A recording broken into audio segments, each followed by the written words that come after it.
For 30 years, the King of France periodically forgot who he was. He sometimes didn't recognize his own wife or his own children. At one especially strange point in his life, he became convinced that his entire body was made of glass, fragile enough to shatter if anyone touched him.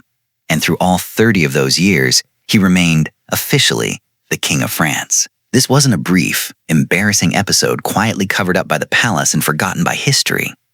It shaped the politics of an entire kingdom for a generation, helped ignite a brutal civil war among his own relatives, and ultimately helped hand the French throne itself over to a foreign king.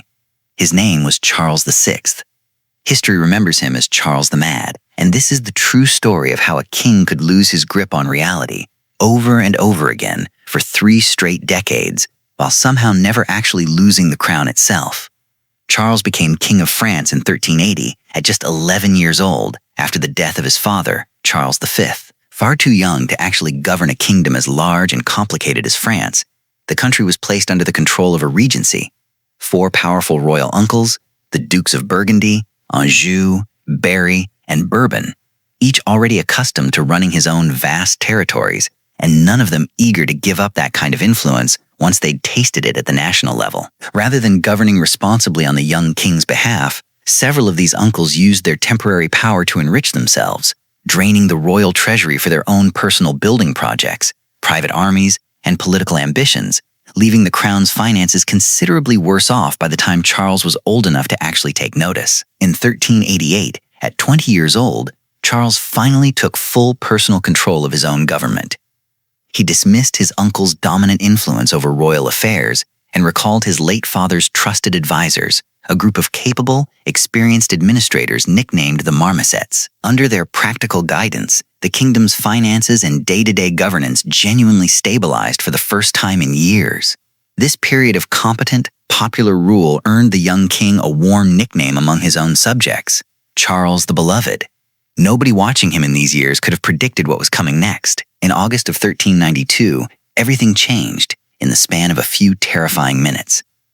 Charles was leading an armed expedition through a forest near the town of Le Mans, marching in high summer heat to punish a lord who had attacked one of his officers, a fairly routine act of royal justice for a king of this era. Along the road, a raggedly dressed leper, barefoot and half-covered, reportedly lunged out from the tree line and grabbed the bridle of the king's horse directly, shouting a chilling warning up at him. "Ride no further. Noble king, turn back. You are betrayed." Charles rode on anyway, visibly shaken by the encounter. Not long after, in the heat and dust of the march, a page carrying one of the king's lances stumbled, and the weapon clattered loudly to the ground. That single sudden noise seems to have triggered something catastrophic in Charles's mind. He drew his sword without warning and spurred his horse forward, screaming that he was surrounded by traitors trying to deliver him to the enemy. He attacked his own escort, men who had ridden loyally beside him for years, cutting down several of them in the chaos and confusion before exhausted attendants finally managed to wrestle the sword away from him and physically restrain him on the ground. It took hours for Charles to calm down enough to even be safely moved and cared for. He reportedly had no clear memory afterward of what he had actually just done to his own men. This forest incident wasn't a one-time breakdown that passed and never returned. It was the first of what became a recurring, lifelong pattern, sudden, severe psychotic episodes that would strike again and again for the next 30 years, right up until his death.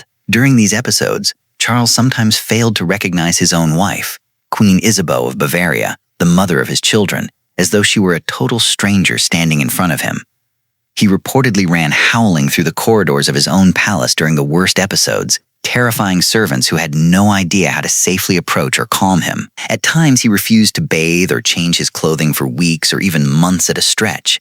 And at other times, he denied outright that he was even king at all, insisting to confused attendants that they had the wrong man entirely. And then there is the detail that has followed Charles through history more than any other. During certain episodes, Charles became genuinely convinced that his own body was made of fragile glass, that any hard contact might shatter him completely. According to court accounts, he reportedly had iron rods sewn discreetly into the fabric of his own clothing, an improvised attempt to physically reinforce and protect his glass body from shattering. And he refused to let anyone touch him directly during these spells, panicking at even gentle contact from people who had cared for him for years. Modern doctors and historians cannot travel back 6 centuries and issue a confident diagnosis. Schizophrenia, bipolar disorder, and even a rare metabolic condition called porphyria have all been proposed as possible explanations. None can be proven from surviving chronicle accounts alone. What we do know for certain is simpler and, in some ways, more important. A king who periodically could not function was never formally removed from power, and the kingdom had no real answer for what to do about that. With Charles incapacitated for long stretches, but never actually dethroned, a dangerous vacuum opened up at the very center of French political power. 2 ambitious men moved to fill it: Louis of Orleans, the king's own younger brother, cultured, wealthy, and deeply unpopular with much of the public, and John the Fearless, Duke of Burgundy, heir to one of the same royal uncles who had once dominated Charles's childhood regency. Both men wanted real control over the government while the king could not exercise it himself. Their rivalry grew more bitter and more dangerous with each passing year. In 1407, that rivalry turned lethal. John the Fearless had Louis of Orleans ambushed and hacked to death in the streets of Paris at night, openly and brazenly, and made almost no serious attempt to hide his own involvement in ordering it once the news broke across the city. The assassination ignited a full-scale civil war between 2 factions: the Armagnacs, loyal to the murdered Orleans and the young crown prince, and the Burgundians, loyal to John the Fearless. France tore itself apart internally at the worst possible moment, because just across the English Channel, King Henry V of England saw an opportunity too good to pass up. In 1415, Henry invaded a France that was weakened, distracted, and bitterly divided by its own internal civil war, and won a devastating, humiliating victory over a much larger French force at the Battle of Agincourt, a defeat so lopsided it stunned observers across Europe and became a lasting symbol of French military disaster.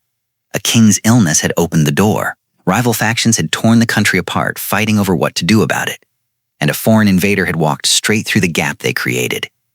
By 1420, with France reeling from military defeat and years of internal chaos, an extraordinary treaty was signed at the town of Troyes. The Treaty of Troyes formally disinherited Charles's own son, the Dauphin, publicly declaring him illegitimate and unfit to inherit anything at all, and instead named the English King Henry V as heir to the French throne itself, an almost unthinkable outcome for a kingdom that had spent centuries fighting to keep foreign rulers off that very throne. The arrangement was sealed by Henry's marriage to Charles's own daughter, Catherine.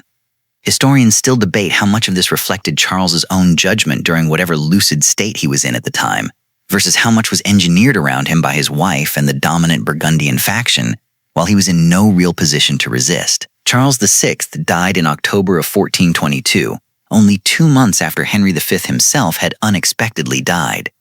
Per the treaty's terms, an infant, Henry VI of England, was proclaimed King of France in his place.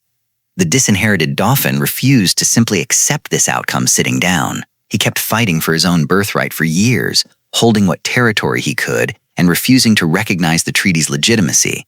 And in 1429, with crucial and almost miraculous help from a young peasant woman named Joan of Arc, he was finally crowned King Charles VII at Reims, the traditional site of French coronations. The kingdom Charles VI left behind very nearly ceased to exist as an independent French crown at all, absorbed instead into a joint Anglo-French monarchy nobody in France had actually chosen. It survived by the narrowest of margins, through years of continued fighting, and only through the sheer determination of the very son his own treaty had tried to erase from the succession entirely. So what does this story actually tell us, beyond one king's personal tragedy? A leadership vacuum doesn't stay empty for very long, in a royal court or anywhere else.